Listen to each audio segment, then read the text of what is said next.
From WHYY, it is Hittin season. Hey there, podcast pals. I'm John Stolnis from The Good Fight. You can follow me on X and Blue Sky at John Stolnis. Coming up, we'll talk a little Phillies baseball here. Not a lot happening in the past week, but some interesting little nuggets with Bryce Harper. A note about the Phillies outfield I wanted to talk about. I also want to dig deep into Dave Dombrowski here just a little bit. He's been at the helm now for a few years, and I kind of want to just have a conversation about the job we think Dave Dombrowski has done. Is Dave a little overrated? Is he underrated? Is he doing a great job? Is he not doing a great job? We're going to kind of get into that stuff here on this edition of Hittin Season. Joining us here on a little bit of an amended roundtable, Liz Rocher is a little bit under the weather, so not joining us this week. But Justin Klugh, he of Baseball Prospectus and the host of a couple of our podcasts over at the Hittin Season Patreon. It's The Dirty Inning and Absolutely Hammered.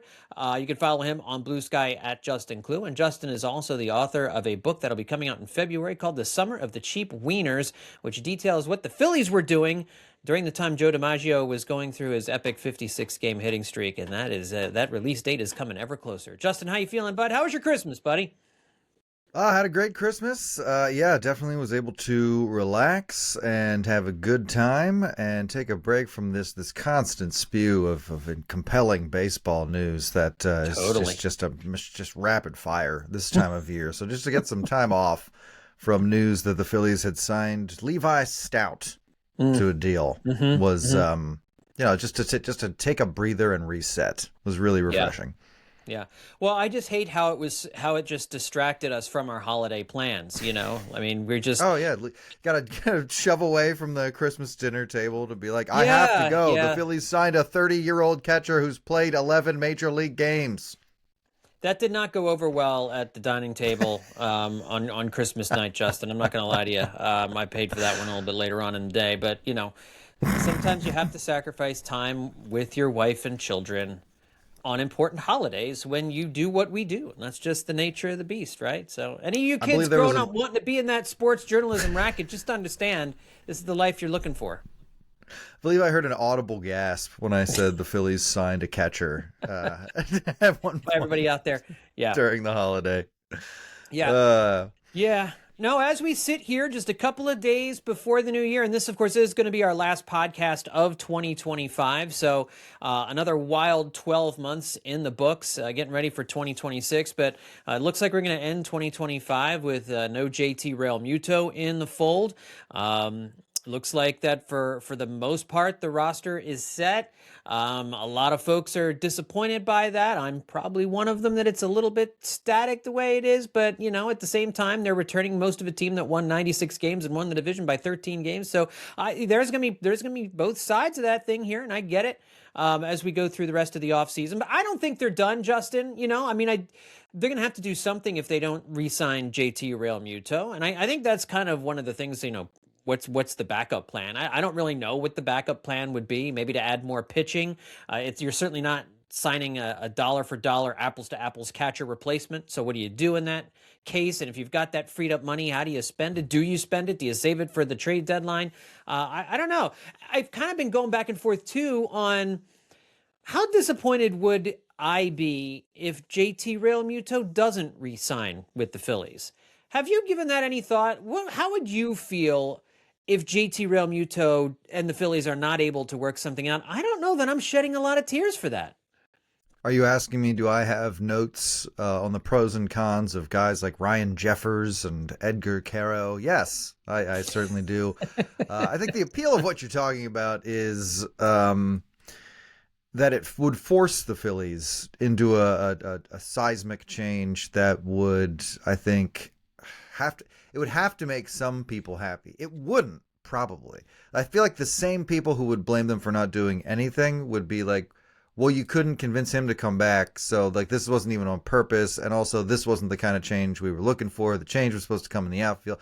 So I think it comes down to what people's specific ideas of change were going into this that would make it a more interesting exercise of what happens next without JT Realmuto. But all that being said, it would force the Phillies into a position in which like change is going to happen in a much more serious and probably unexpected way than anybody thought this winter. So I mean, in a way, yeah, I'm curious to see what they do in that situation, because we're gonna have a conversation about Dave Dombrowski in a minute, and he's a Hall of Fame executive who's obviously made a career building contenders at multiple franchises. But is he the guy, the roster builder, who is going to thrive in that situation where he's got to replace an all-star catcher with a very unique and long-standing set of skills?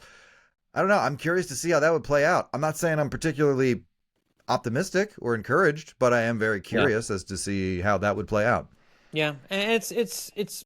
I think we focus and fixate a lot on those stretches where JT Realmuto struggles, because those are a real tough watch when he doesn't have his timing down. But in the playoffs, he was one of the few guys that actually hit consistently against the Dodgers, and had some streaks during the course of the regular season where he did get hot and did do a lot. So I'm not. It sounds to me that if he does re-sign in Philadelphia, it's going to be at the Phillies number. It doesn't sound like there's going to be an overpay coming. I think we've all been saying $15 million a year, 2 years, $30 million. I think that's been kind of where most of us have landed. Did you? I don't remember if we talked about this last week, but did you read that? I forget exactly where I saw this, but that JT Realmuto was had a little bit of a sour taste in his mouth, or a grudge against the Phillies, or some because of the way they handled the last free agent contract. I did not see anything about that. I'm like, that makes me want to hesitate to comment on it, because you throw something like that onto the rest of the pile of kind of strange or cantankerous stuff that have kind of like come out of the Phillies recently, and it would be, again, yet another discouraging factor. But I don't know. I mean, everything we heard about last time was that everybody was on the same page, and that everybody was a professional, and nobody was taking anything personally. It was repeated nonstop, that everything was like very normal throughout that process. Having to force JT Realmuto to explain why he's worth this number of money when the Phillies didn't want to give him that. That was all. We went through that already. So if he's got negativity from that, then there's like aspects of it that people haven't been told that apparently would have twisted him to view that in a more negative way. But I don't know, man. I've everything we heard was that was a very professional thing. So I haven't seen what you're talking about. Yeah. I kind of wish they would just wrap this up and sign him, because it's not stressing me out, but it's starting to bore me to consider the alternative. Yeah, no, I get it. And something's got to happen with this. I'm really surprised it's lasted as long as it has. I think this was a report from, so I'm going to take this with a grain of salt. 97.5, The Fanatic's Colin Newby reported that he didn't feel very appreciated when he negotiated his previous contract with the Phillies entering the 2021 season. So I just, well, it said like his agent, not Realmuto's agent, not Newby's agent, said somewhere along the line, we lost based on another nonsensical backroom ARB precedent that catchers can only be compared to other catchers to determine salary. This blew my mind. This blew JT's mind away. I think that they were more upset with the way the fact that the Phillies were using other catching contracts to base what they were going to pay JT Realmuto as a catcher, rather than overall offensive players. And I think that's where, because we heard, I mean, I think Jim Salisbury reported this, like at the start of those contract negotiations 5 years ago, he was looking for more than $200 million. And no one came close to matching that number. No one came close to that number. And that's why the Realmuto market lasted as long as it did. So you just wonder if something similar is going on, not to that number, but if JT Realmuto, his last time out, reportedly was overly optimistic at what the market would bear for him, is what it sounds like. And so I don't know, maybe that's happening again, but who knows?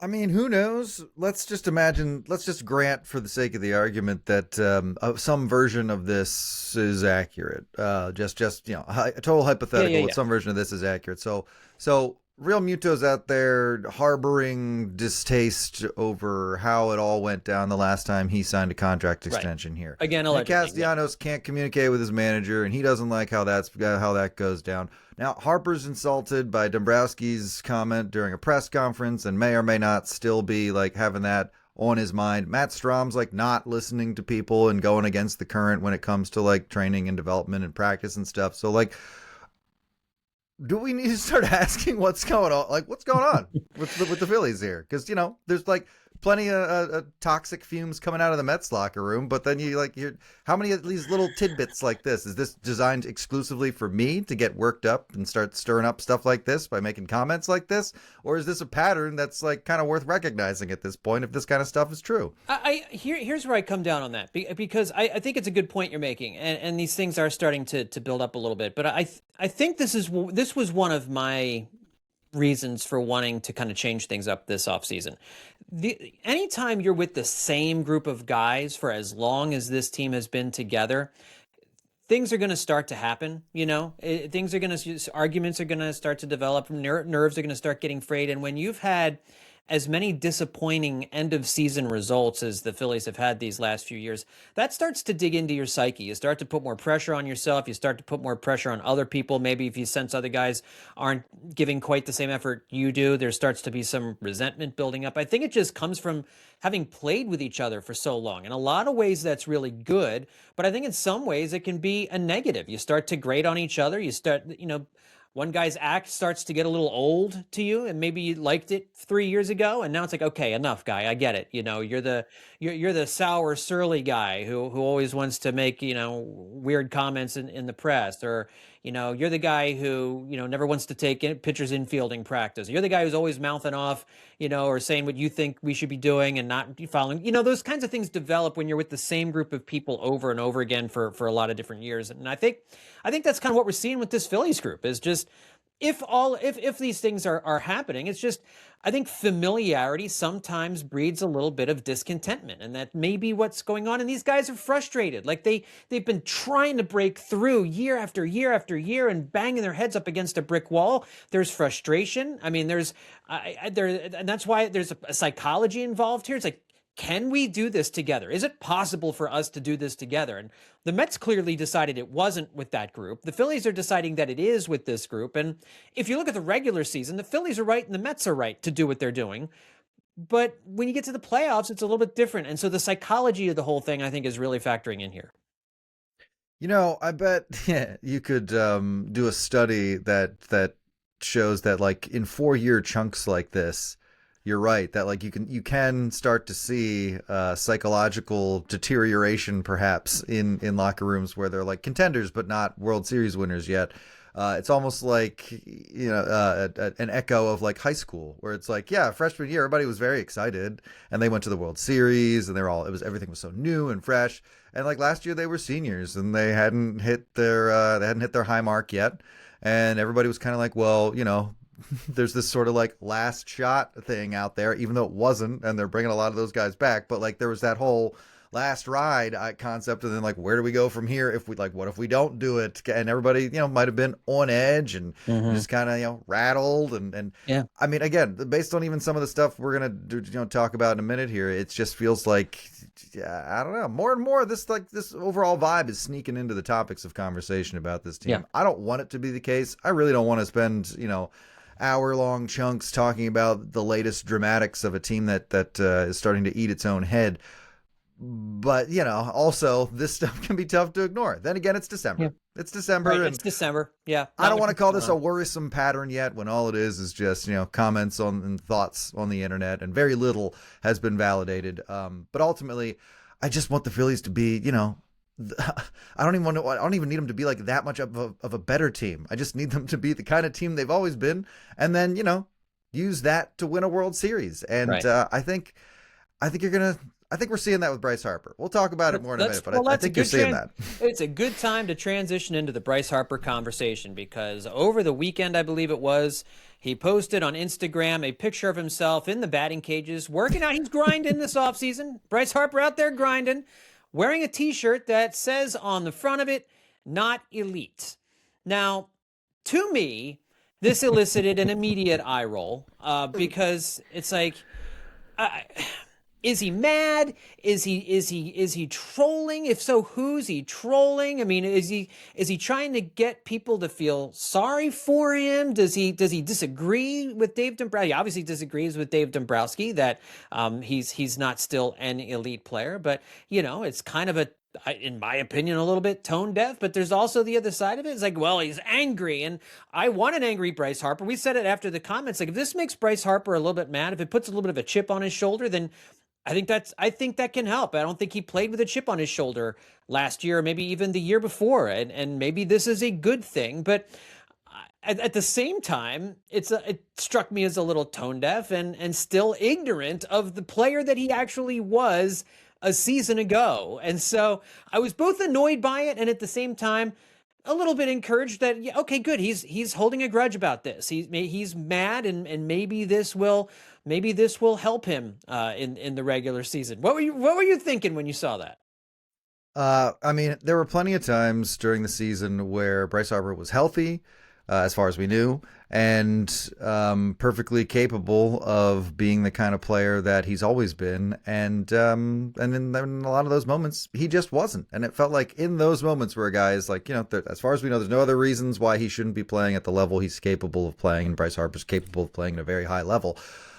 Then perhaps all that's really missing is some sort of ignition, some sort of lit fuse, and it felt like he just never had that all season long. So yeah. Upset or motivated, this is clearly on his mind, because he wouldn't have worn the shirt if it wasn't on his mind for some reason. Yes. What I think is happening is that he's doing it. It's a self-referential thing, I'm going to guess. I think that when Dombrowski was like, yeah, we talked it out, it's fine. It would be like a new tier of kind of like, I would say almost immaturity for him to publicly, it would be flashes of old Bryce long before he was with the Phillies to be actively trying to troll and antagonize in this moment. Yeah. So I think it's more about, just kind of owning it, but I do think he's trying to use it. I think it maybe is something he's trying to look at as motivation, but it's not really motivating him yet. He's just trying to get it to start motivating him. So he's extending this narrative. Yeah. By wearing this shirt. He's getting us to talk about it. He's getting it talked about on social media. He's maybe going to get a ham-fisted column out of this by somebody who's going to say all the wrong things. And then he's going to put that on his bulletin board. And then that's going to be motivation. I think he's trying to make this into something that gives him that edge again, because there's been some curdling relationships, it feels like, behind the scenes here. And that whole, the whispers, how everything was just kind of off last year. And then, everything that happened with he's in open war with the commissioner, alleged threats from the office, potentially, and there's just stuff going through his head. I think this is the kind of thing that he thinks all right, look, I can get this back. I can get that side of me back. I just need the right motivation. So I'm just going to act like Dombrowski and I didn't have a professional conversation, and I'm just going to make this work for me. That's what I'm hoping is happening, because there's a reason the Braves were most upset that Orlando Arcia's comment came out of that locker room, because Bryce Harper was going to hear it, and he used it to do the coldest and coolest things he's done since he's become a Philadelphia Philly. So I think he is very much fueled by that, and I think he's looking to find something like that. Best of luck, because it only works best when it's organic. Yeah. Hopefully he's, I feel like there's a little bit of orchestration going on here that doesn't give it quite the same flavor, but I hope it works for him. Yeah, it only works if it's organic and if it's real, right? I mean, like you said, if there's real animosity there, that's the only way. You can't. If you're correct, and I really like that explanation, and I think you're probably right. Then he's not really upset, but he's trying to make himself upset. And we're trying to climb in the head of Bryce Harper. So just take this for what it's worth. But he's the one putting this stuff out on Instagram. So I mean, you're going to invite this kind of speculation if you want to. He's trying to tell us something, and I think that's what you do. If he wants to go around feeling this stuff in his chest and harboring this and go into spring training with a chip on his shoulder, I'm going to show them I'm still elite. Great. But it does kind of feel a little performative here with doing this on Instagram. It's kind of like when you try to get yourself psyched up before you go out on the field of a football game or something. Sometimes that works, sometimes it doesn't. Sometimes you're just kind of, it's always funny whenever I'm watching an NFL Films mic'd up thing, and you hear the exact same stuff before the game from the guys that end up winning the game and the guys that end up losing the game. And if you just sit there and you listen to how these guys are trying to psych themselves up for a game beforehand, you wouldn't have any idea most of the time who's going to win. Now, there are some times you hear them and you can compare them they're just kind of just kind of mouthing the words here. They don't have that edge, and it's, I go back to the last year's Super Bowl with an example like that. You listen to the Chiefs players before the game, where, 3P3, like their whole mission was to be super duper awesome special. Like, and the Eagles were like pissed, like we want blood, and there's a difference, So I don't know if Bryce Harper is really mad, if he's really not mad. I don't get the sense that he's actually really mad. And that's why I'm not so sure of this whole I'm not elite thing. I don't know that I'm going to expect a different season from him in 2025. I mean, 2026, and we saw in 2025. I mean, be honest. Do you believe that Harper has the ability to post a 900 plus OPS in a season in which he plays at least 140 games? He did it in 24, but he didn't do it in 22, didn't do it in 23, and didn't do it in 25. If elite to me as a first baseman means you have a 900 OPS or higher. Like, that's elite. That makes you one of the best hitters in the game. And that's what elite is. It's not pretty good, not very good. It's not above average. It's elite. And I want to make sure we're not losing the definition of exactly what that means. I don't want to give up on the belief that he is capable of playing at that level, but I also can't say that I expect him to play at that level, like starting on opening day 2026. So I think I'm at this kind of like fork in the road, and I'm refusing to choose a road, or I'm choosing both of them actually, where it's just like, yeah, I think he's fully capable of playing like an MVP again, but not tomorrow. But when, you ask? Maybe later when he's older? Great point. So where am I actually on this? Do I actually believe that he's capable of playing like that, or do I just want to not believe that he isn't? I don't know. It's the word capable, I think. I think he does still have the talent to put out a season where he puts up numbers like that. I don't know how many more seasons like that he's got left, and I don't think his role is meaningless if he is just a pretty good player in the years that come. I think if other people are doing their jobs, from his teammates to people in the front office, then he can be the kind of guy who I think will hit like 270 with an 850 OPS. Like, he can do that. That can work. Yeah. But yeah, man, you're not elite if that happens. So I don't know how much reality he needs to face. I'm sure hearing me, a person, say that on a podcast is going to, encourage him and motivate him to face reality. But yeah, I don't know. That seems to be the case. Like, we can all see the numbers. If you don't want it to be true, then yeah, we're gonna be waiting a while, because you can only disprove that when you get back on the field. And because the Phillies still look like they're going to feature a lineup with Alec Boehm batting cleanup or something like that, they need Harper to be an elite player, and especially in big moments. That's what this offense, it's what this team is built around. I mean, Schwarber and Trey Turner both had terrific seasons last year, but they need Harper to be the third element of that big three. And if he's just, above average as opposed to playing at an elite level, we're going to see the same kind of offensive inconsistencies that we saw a year ago and really over these last few years. But we've gone down that road a number of different times. We all know that. It's the Instagram stuff. It's man, I would save that off for some season, other baby. It's not a great look. It's not even January. Plenty more of this to talk out over the course of the winter. That's right. All right, let's talk a little Dave Dombrowski here, Justin. And I was just kind of thinking this the other day, looking back at some of his moves that he's made these last few off seasons, and I want to be fair, because Dave Dombrowski has put together a team that has gone to the playoffs 4 years in a row. They are perennial World Series contenders.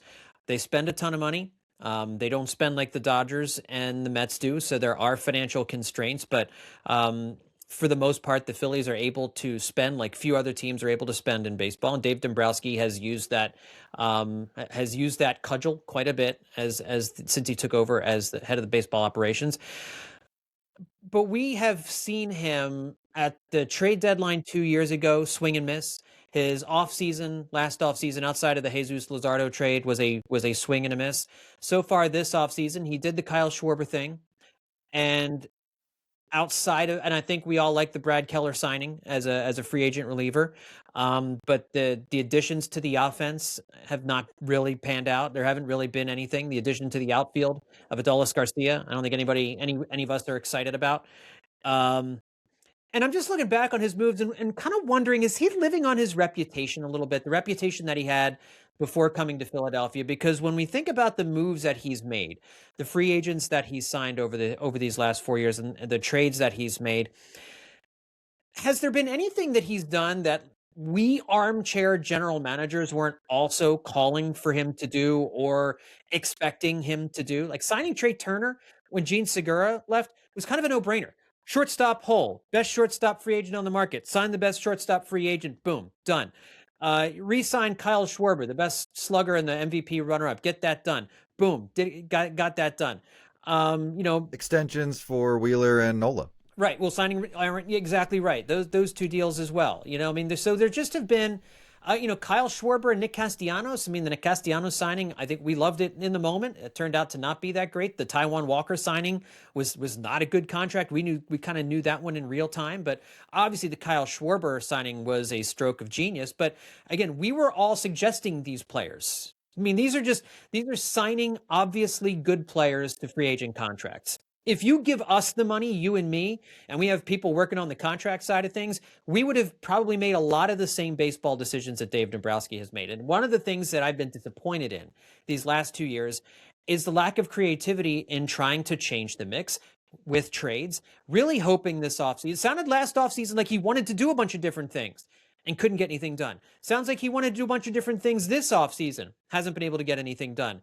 And I just wonder if he's been making a lot of bargain basement free agent signings. You've got, Max Kepler, Whit Merrifield, David Robertson, Adolis Garcia this offseason.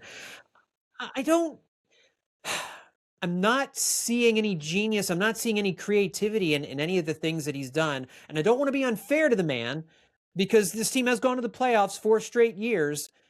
But are we seeing someone who's able to remake the team? Like where are you at on Dave Dombrowski now as we're entering, I guess maybe year 6 of Dave Dombrowski?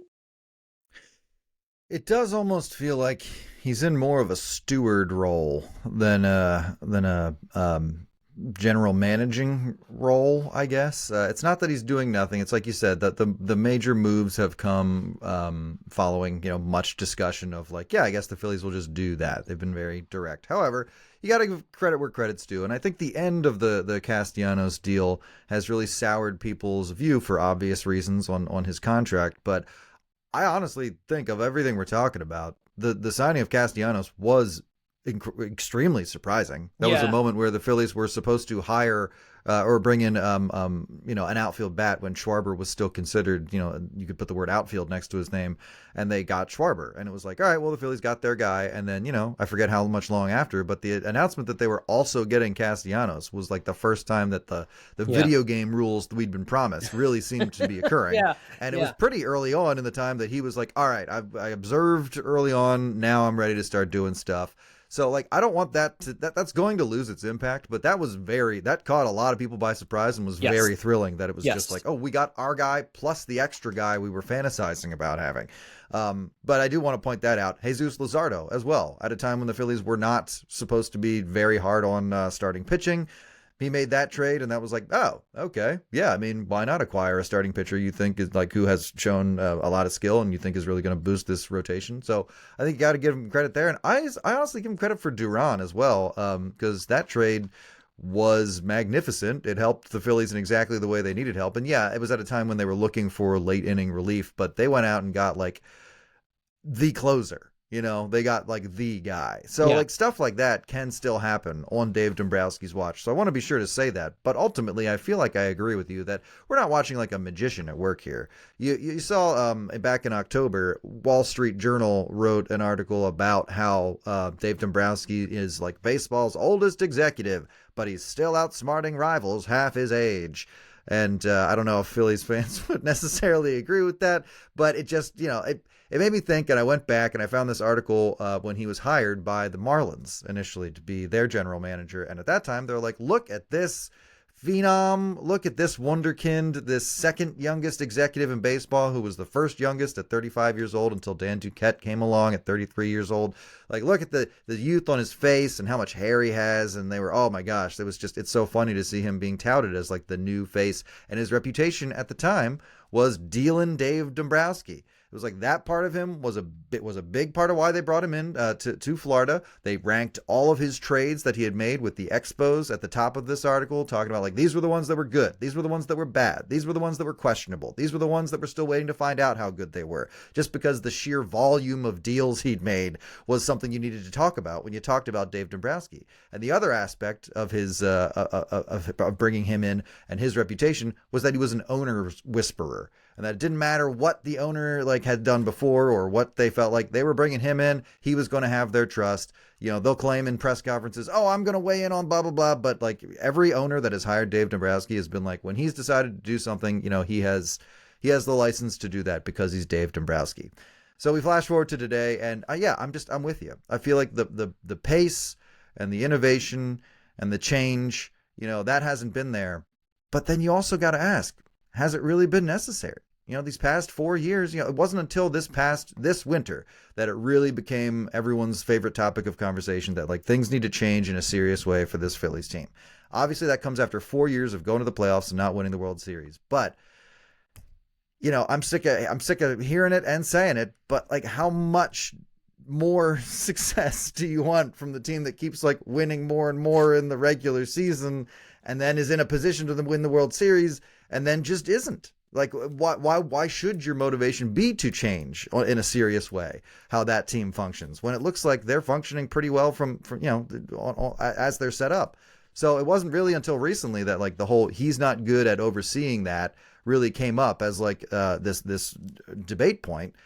So I guess what I'm saying is I'm not sure that was even the conversation maybe the Phillies had with him when they brought him in. Like, you're not going to be asked to like be this super aggressive center of the conversation, like ripping the league apart, ripping our farm system apart. He has not shown a great desire to do that, whether that was his intention or theirs. So ultimately, I think maybe that was just kind of the role. You're seeing a guy who is at the end of his career of having that reputation, but perhaps is either not motivated to make the same deals or isn't interested in making the same deals as he would have when he was 35. Yeah, that's fair. I think all of that's fair, and I by no means want to say that I think Dave Dombrowski has done a poor job as making the baseball decisions. I just don't know that I've seen a whole lot that and I'm not trying to. I mean, I just follow baseball, but I don't know. There just haven't been a lot of things that have been done where you're like, oh, I didn't see that one coming, or like he unearthed. I think he made the Jose Alvarado trade, and I think that's probably been like where he's unearthed a player that you realize was there. He's also listening. Signing Jeff Hoffman was he's certainly one of those. He's also listening to other people when they're talking. It's not like Dave Dombrowski's like, I like that guy. He's like, this stuff is being brought to him by people he trusts as well. So And I want to be fair. And I think one of the other things he was brought in to do was revamp the farm system. That can't be done overnight to kind of align all of the different pieces. I think, boy, you really need Justin Crawford and Aiden Miller and Andrew Painter to produce. You cannot afford. I'll put it this way. This team is going to have a real hard time maintaining any kind of success in the next few years if those three guys don't pan out. Like, though you've been holding on to those guys for these last few years, you haven't wanted to give them up. They've really got to come through. So I don't know if that's going to be this year. It sounds like for Justin Crawford and Andrew Painter, it certainly will be. Aiden Miller, we'll see. But one of the things that we wanted to see was him revamp the farm system. And the farm system, I mean, they traded Edward Tait, they traded Starlin Caba. There's a couple of pretty good prospects, but none of those guys were like fringe top 100 guys. You know, they really need to start developing some impact prospects, and that hasn't really been happening yet either. So a lot of work to do. And I think Dave Dombrowski has been kind of taking the long game here in Philadelphia. So that's important to note as well. I think you're right. He hasn't been mandated to make a lot of trades and do a lot of things because we got to win tomorrow. He's trying to walk a fine line between winning now and then trying to keep the window open a little bit, as we've talked about. So, All right. One other thing I wanted to mention that I saw on X, and that is ESPN's Paul Hembekides, who's frequently on the Baseball Tonight podcast with Buster Olney, tweeted something out about the Phillies outfield when he was on with Buster on the podcast last week, talking about the Phils and saying they could end up having the worst outfield in baseball in 2026. This has not been a smiley face podcast so far here a few days after Christmas. I'm sorry about that, folks. And the stats that he noted to make this argument were the negative stats of all of these different guys. So that's an important little caveat here. He noted that Brandon Marsh has a career weighted runs created of 61 against left-handed pitching, which I don't know if you're familiar with weighted runs created, folks, but for those of you who aren't, 100 is considered league average. So if you're 61, you're like 40% below league average in terms of offense against whatever it is you're trying to measure here, and this being left-handed pitching. So the eye test has told you Brandon Marsh can't play versus lefties. Justin Crawford, a 63% ground ball rate in the minors. We'll see what that looks like in the majors. And then Adolis Garcia, of course, they noted that in 2024 and 2025, his 278 on base percentage combined in those two seasons is last among all qualified hitters over the last 2 years. And I noted that Garcia against left-handed pitching in 2025 had a 601 OPS. So he doesn't even help you against left-handers as a right-handed hitter. At least he was abysmal against them in 2025, whereas opposed to signing someone like Refsnyder or even old friend Austin Hayes, who typically mashes left-handers. He doesn't even help you with the platoon split there as the new everyday right fielder. So, I mean, Justin, I don't know if you heard that segment, heard that podcast, but they were killing the Phillies outfield and the outfield that it looks like they are putting together here for 2026. What are your thoughts? Well, I don't think I've started to feel better about the Adolis Garcia signing as far as him being the everyday right fielder. I get excited thinking about the home runs he can hit, but ultimately, yeah, it's tough to look at this team's outfield and be like, all right, problem solved. That being said, if you want to make I think this is a very dramatic flourish on the idea that the Phillies did not do enough to improve their outfield. I think we can all agree with that sentiment, honestly.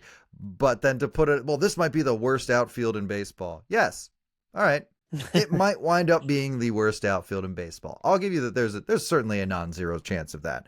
I also think there's a non-zero chance that the Rays, Orioles, Angels, Athletics, Rockies, Marlins, Nationals, Pirates, Reds, or Diamondbacks might have the worst outfield in baseball, and that's discounting things going wrong for any of the other teams I didn't mention. So right now, there are plenty of teams that might have the worst outfield in baseball next year, just for the record.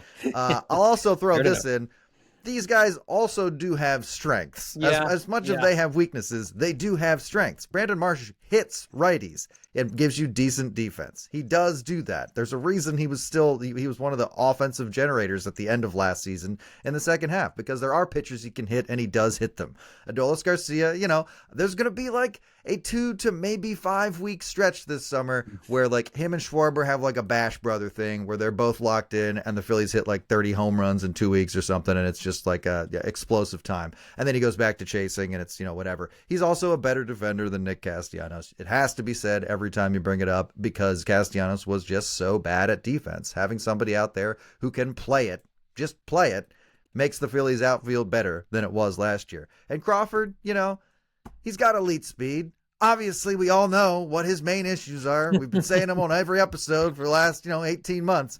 But he has elite speed. He has a quality that is elite. There's a reason he's a top prospect. And the Phillies now have two guys in this outfield who are we'll see candidates. So, like, drawing these conclusive statements about the Phillies outfield, I also feel like is a fruitless task right now. You can call Brandon Marsh defined. We have a full definition of Brandon Marsh. We know what to expect, and it's completely fair, and it's based on history and projections. It's totally fair to know what you're getting from Brandon Marsh. But the whole point of bringing Garcia is because you expect him to hit differently. And the whole point of bringing Crawford in now is because, well, kid, you're going to get your reps to adjust playing Major League Baseball instead of getting fully ready to play Major League Baseball and then playing it. Like, you're going to have to see what you see with these guys. So these are not fully formed outfielders yet. That's the whole point of bringing them in. I don't like, again, that the Phillies are shopping here, and this is how they've chosen to solve these problems. But again, these guys aren't just lousy baseball players. All three of them together have a high defensive floor.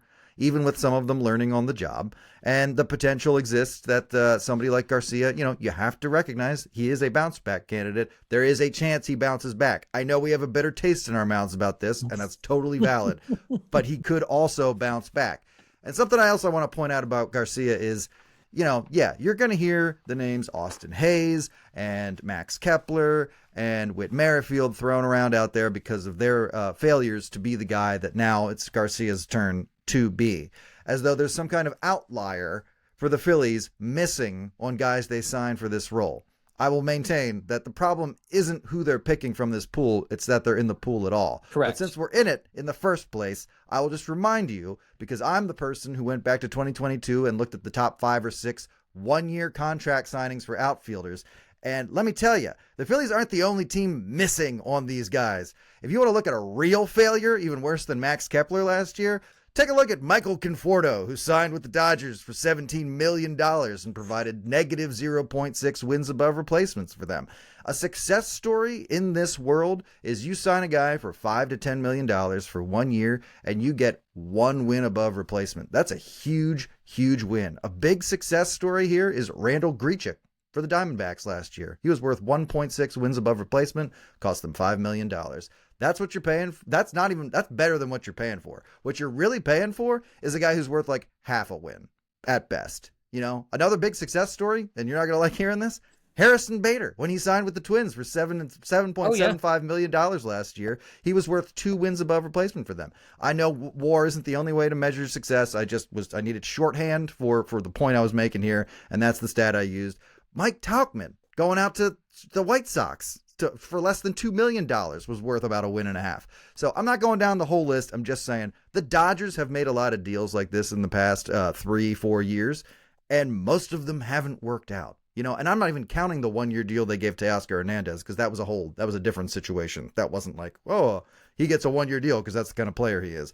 You're looking at guys like Tommy Pham and Adam Duvall and all these guys that, like, you're just preparing to not succeed with this, and you're selling it as a bounce back candidate. And you're just like, we didn't have the nerve, the resources, or the permission to sign a better player than this. We could have had those things, but we didn't. So we got this guy, and we're claiming that we saw something special, or there's something we can fix. And, Garcia has said all the right things. I'm ready to adjust. I'm ready to do whatever they need me to do, to play whatever they need me to play.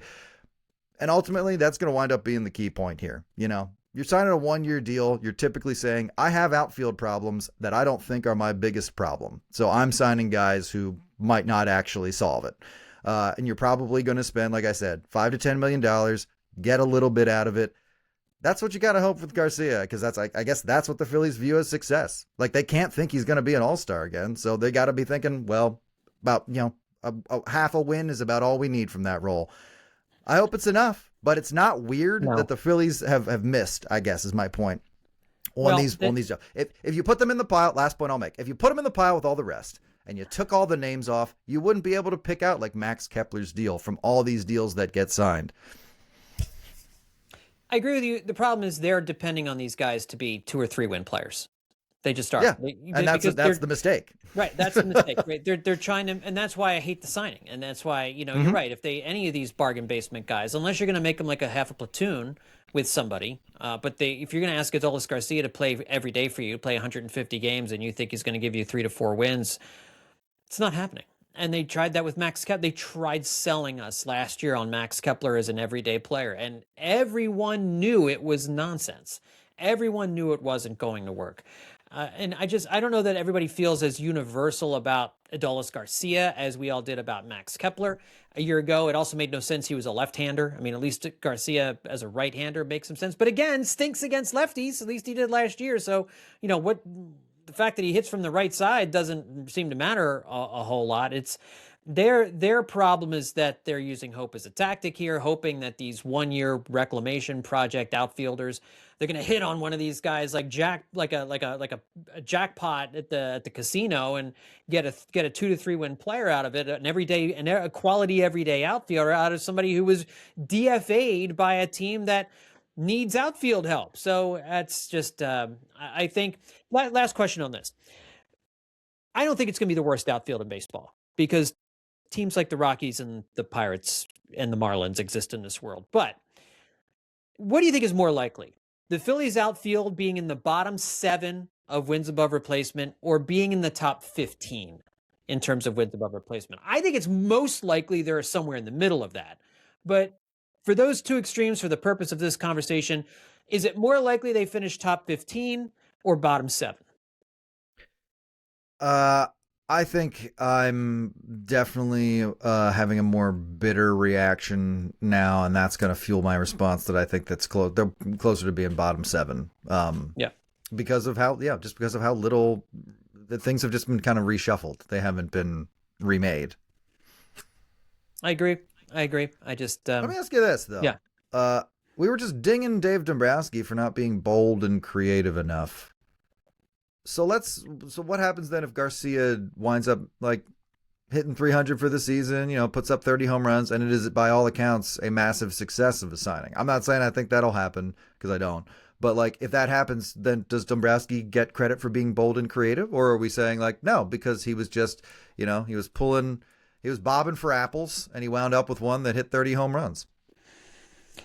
It's a great question, because I don't want to be a hypocrite about it. I think you give him credit for it, for picking the right guy. But you're right. I mean, the process is what it is. We're killing the process here right now. I mean, it's probably just, more luck than anything else that this one worked, whereas the previous ones didn't. But if it works, you have to give him credit for it. I mean, because we won't know exactly what went into all the decisions and why they did it this way. So sure, we'll give Dave Dombrowski the credit for it, but it doesn't change the fact that I don't like the process and the mindset behind the signing. No, and that will remain the issue. Though I will remind people, as they are listing the big 3 of Kepler, Hayes, and Merrifield as past failures, that will of course mean that Garcia will fail as well. That Hayes was a trade. He was not a signing. The Phillies gave up Sir Anthony Dominguez and Christian Pache for Austin Hayes, and he wound up with the kidney infection that nobody knew he was going to suffer from. Not his fault. Yeah. So that trade, I'm trying not to be an apologist here, but I feel like these are the details that get missed when these kind of like large opinions are out there. And I'm just saying, that is a deal that, without a kidney infection that nobody could have seen coming, probably wouldn't have had to be too good for that to be a win of a trade for the Phillies. And the Harrison Bader trade was a great trade this past summertime, and it's unfortunate that Bader hurt himself in game 1 of the NLDS and was not able to have the kind of impact that he clearly had on the offense at the end of the regular season. So yeah, some bad luck goes into this as well, and that's all part of the witch's brew of putting together a baseball team. All right, let's finish up, Justin, here with some final thoughts to wrap up this episode of the podcast. What do you got? Just wanted to note that in my research looking at outfielders who've signed 1-year deals over the past few years, like I said, with the Dodgers and Michael Conforto, that was the most rancid, I think, example. But I do feel like that presents the point of, you can not only miss on your 1-year outfield deal signing, it can actually be the most catastrophic one of those in all of baseball, and you can still win the World Series. So that's, I think, a point worth noting as well. And the teams that were like most commonly seen making these types of deals were the Dodgers, who are the best team in baseball, and also the White Sox show up in deals like that as well. So like everybody's making these deals. And I will also say that I think Tommy Pham might be a professional, one of those outfielders who signs 1-year deals, because he just pops up time and time again. Every year. And last thing I'll say as far as final thoughts, we did sneak in a holiday episode of The Dirty Inning over at the Hittin Season Patreon not long before the holiday break. So we have an episode over there right now on the Patreon, all new, about Phillies playing in a couple of Christmas in July games during the 90s and early aughts. That was a lot of fun. That sounds like a lot of fun. That's over at Hittin Season, patreon.com/Hittin Season. Patreon.com/Hittin Season is where you find those podcasts. And as for your Conforto Dodgers point, I mean, they also paid big money to Roki Sasaki. He was a disaster all season. And then in the playoffs, he turned it around and became what he became. When you're the Dodgers, you can afford a 1-year, $17 million contract to Conforto to completely blow up in your face because you are spending $380 million on your payroll. And frankly, I think what we're both saying is that the same should be true for the Phillies. Open up the wallet. Open up the wallet. Let the moths fly out and open up the wallet. There's no Let the moths. moths fly out, and then let them platoon with Brandon Marsh, That's right. because you're going to need someone to. Brandon moths. That's what. Sorry. That means it's time to end the podcast. So on that shut note, down. that'll do it for this edition of Hittin' Season.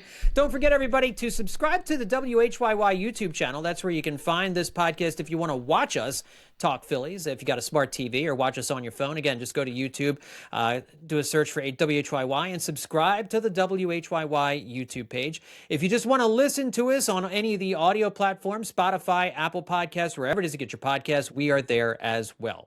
Thanks, everyone, for tuning in. We'll talk to you next time right here on Hittin' Season.